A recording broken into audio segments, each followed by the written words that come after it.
गूंज।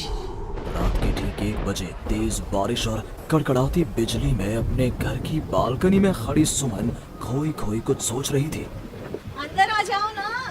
उसके घर के अंदर से आवाज आती है। तब भी सुमन काले अंधेरे में खड़ी न जाने किसका इंतजार कर रही थी, जिसमें से एक औरत अपने 2 बच्चों के साथ उसके पास वाले घर में लाल रंग की एक कार से उतरती है और बारिश में भागती हुई सामने वाले घर में चली जाती है। हेलो, कौन? मेरा कुछ सामान तुम्हारे पास है, लौटाओगी नहीं? आपका क्या सामान? कौन है आप? और मैं तो इस घर में कुछ सेकंड्स पहले ही आई हूँ। आपको यहाँ का नंबर कैसे पता चला? मम्मी, हो सकता है कि जो फैमिली यहाँ पहले रहती हो, ये कॉल उनके लिए हो। नहीं नहीं, ऐसा नहीं है। बाहर कड़कड़ाती बिजली एक अनजान आदमी के फोन ने नेहा को डरा दिया था। वो फौरन कॉल रख देती है। चलो बच्चों, कमरे में चलते हैं, मैं तुम्हें सुला देती हूँ। पर यहाँ इतने अंधेरे में तो कुछ भी नहीं दिख रहा। मम्मी, फ्लैश लाइट ऑन करो ना। नेहा फ्लैश ऑन करती है, जहाँ उसे ऊपर जाने की सीढ़ियाँ दिखती हैं और चारों तरफ सफेद कपड़ों से ढके हुए फर्नीचर। तभी नेहा की 3 साल की बेटी उससे कहती है, मम्मा घोस्ट। नो माय लव, ये तो व्हाइट क्लोथ्स हैं। चलो ऊपर, मम्मा आपको स्टोरी सुनाएगी। सुननी है ना? चलो चलो चलो। नेहा स्ट्रॉबेरी को गोद में उठाती है और रोहन के साथ सीढ़ियां चढ़ना शुरू करती है। एक एक कदम उसे ऐसा एहसास हो रहा था मानो वो सीढ़ियों पर नहीं दलदल में कदम रख रही हो। ये मेरे पैर सीढ़ियों में धंस क्यों रहे हैं?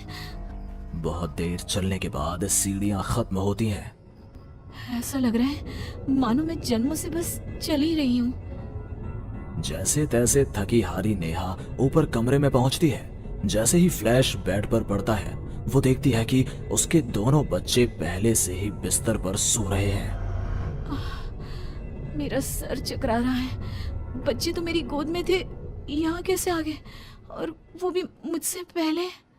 नेहा कुछ समझ नहीं पाती और बेसुध होकर जमीन पर गिर पड़ती है। अगली सुबह उसकी आंखें सूरज की किरणें चेहरे पड़ने से खुलती हैं। नेहा बालकनी में जाती है, जहां उसे सुमन अपने बालकनी में खड़ी दिखती है। ऐसा लग रहा था मानो सुमन रात भर से वहीं खड़ी थी। सुमन नेहा को मुस्कुराकर देखती है।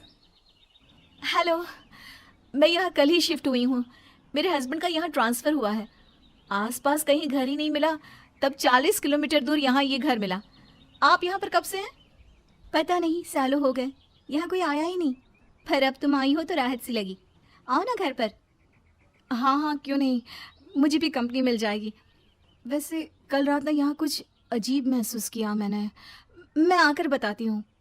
नेहा सुमन से मिलने उसके घर जाती है और पिछली रात हुए इंसिडेंट के बारे में उसको बताती है।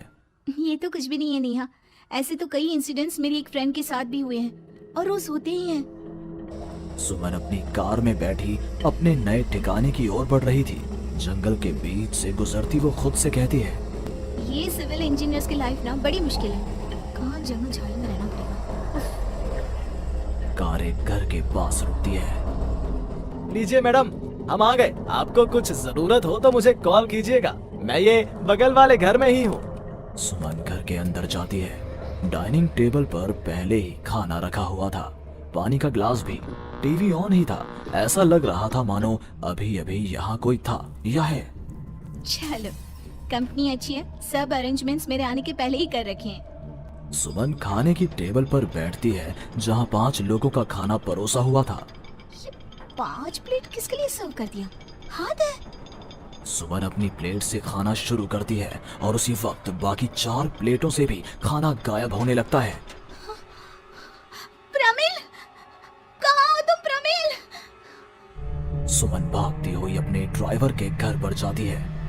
सुमन क्या देखती है कि प्रमिल जमीन पर गिरा हुआ है। फर्श पर हर तरफ खून ही खून। प्रमिल के मुंह से भी खून आ रहा था। वो कराहता हुआ कहता है, मैम, यहाँ रूहें रहती हैं, ये आपको भी नहीं छोड़ेंगी। ये कहते कहते ही प्रमिल दम तोड़ देता है और सुबह के 11 बजे अचानक ही अंधेरा छा जाता है। चारों तरफ से अजीबोगरीब आवाजें आने लग जाती हैं। मम्मी आई, अरे कोई खाना देगा क्या मुझे? अरे जी सुनिए ना, प्लीज प्लीज मुझे मत मारो। पापा बचाओ, ये लोग कौन है? सुमन अपने दोनों हाथों से अपने कान को बंद कर लेती है और जोर जोर से चीखती है। अचानक एक सन्नाटा चारों ओर फैल जाता है। सुमन प्रोमिल के घर से बाहर निकलती है। चारों ओर घुप अंधेरा, वो भी कुछ देख नहीं पाती और वापस अपने घर की ओर लौट आती है। इससे अच्छी तो मौत होती। ये मैं कहाँ फंस गई? मम्मा गोदी। अरे सुमन, क्या मरने वरने की बात करती रहती हो? जाओ मेरे लिए चाय बनाओ। ये कौन बोल रहा है? तभी अचानक से घर की लाइट्स ऑन हो जाती हैं। सुमन देखती है कि वो किचन में है। उसके ठीक बगल में एक औरत, जिसके बाल उसके चेहरे की ओर थे, गैस के फ्लेम में अपने दोनों हाथों को पका रही थी। तुम कौन हो तुम? और यहाँ क्या कर रही हो? इनको बहुत पसंद है मेरे हाथों का खाना, तो मैं भी चखवा दूं क्या? कर्कश आवाज में ये कहती हुई वो औरत झट से सुमन के हाथों को आग में डाल देती है। सुमन चीखती रहती है, पर वो औरत उसके हाथों को नहीं छोड़ती। तुम्हारे पेट में एक बच्चा है ना, सुन लिया मैंने। और औरत ये कहती सुमन के पेट पर हाथ फेरने लग जाती है और उसके पेट में हाथ डालकर मांस का टुकड़ा बाहर निकाल कर खा लेती है।